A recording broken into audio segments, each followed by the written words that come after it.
Bonjour à tous et bonjour à tous. Olivier Granilic ce matin au micro pour le premier rendez-vous avec l'actualité israélienne. Et nous commençons avec les chiffres du coronavirus en Israël. Le ministère israélien qui a fait état hier soir du dernier bilan de la pandémie du coronavirus en Israël avec 1141 nouveaux cas de malades en 24 heures, 19 300 malades actifs, dont 47 sont sous respirateur artificiel et une centaine dans un état grave ont été recensés. Ce sont donc les derniers chiffres de cette maladie. 4 décès supplémentaires ont été enregistrés en Israël ces dernières 24 heures, portant le nombre total de personnes mortes du virus en Israël à 362.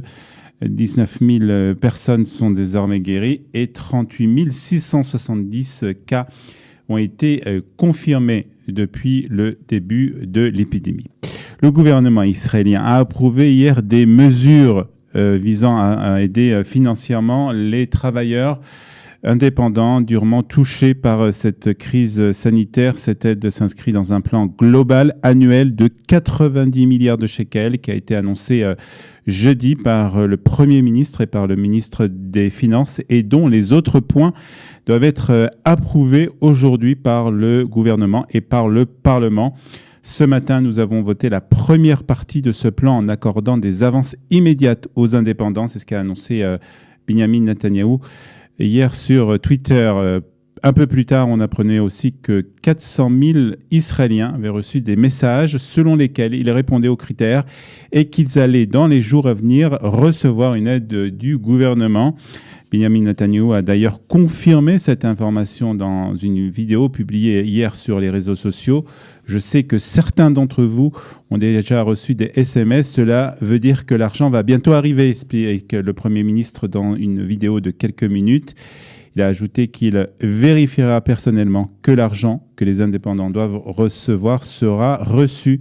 Je travaille pour cela sans relâche, a assuré Benjamin Netanyahou. Ces décisions plus exactement, font suite au mouvement de protestation qui a commencé la semaine dernière et qui s'est poursuivi samedi soir par une manifestation qui a rassemblé plusieurs dizaines de milliers de personnes au Kikar Rabin à Tel Aviv, des indépendants, du propriétaire de magasins, de salles de réception et de sport, des artistes et des personnes du monde du spectacle ou du tourisme qui ont manifesté leur mécontentement devant le manque d'aide de la part du gouvernement. Une manifestation qui s'est terminée par des altercations avec la police. 19 manifestants avaient été arrêtés samedi soir à la suite de ces manifestations.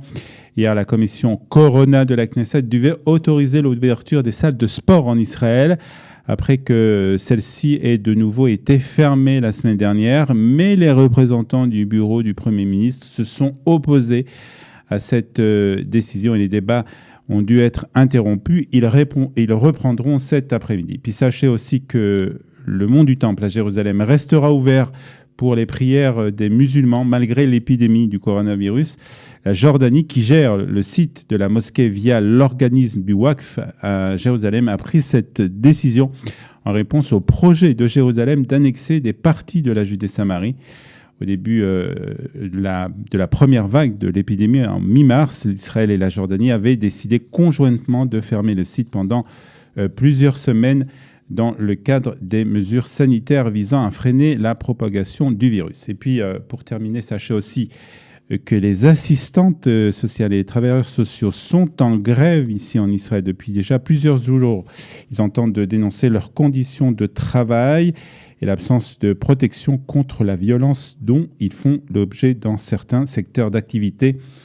Ils et elles doivent se réunir aujourd'hui à Jérusalem pour manifester devant le ministère des Finances. Et puis on termine par la météo de ce lundi 13 juillet. Il fera 34 degrés à Tibéria, 30 à Tel Aviv, 29 à Jérusalem, 38 degrés à la mer Morte et 39 degrés à Eilat.